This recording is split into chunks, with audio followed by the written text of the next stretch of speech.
ચૂલા ઉપર શાક તો બની ગયું. હવે બહેન બનાવશે મસ્ત મોટા રોટલા. બની ગયેલું શાક પહોંચાડશું કેમ? છે તો ગરમ. અને કર્યો એક જુગાડ અને પહોંચાડી દીધું ડાઇનિંગ ટેબલ પર. આજે હતો પપ્પાજીનો બર્થડે અને પરિવાર સાથે ઉજવ્યો. રોટલા તો પહોંચી ગયા ટેબલ પર.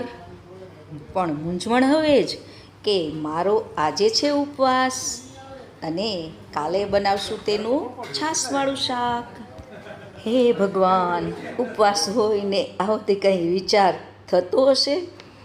બધા મળીએ ત્યારે એક આમ હોય ને બીજો પાછો પેલી બાજુ હોય.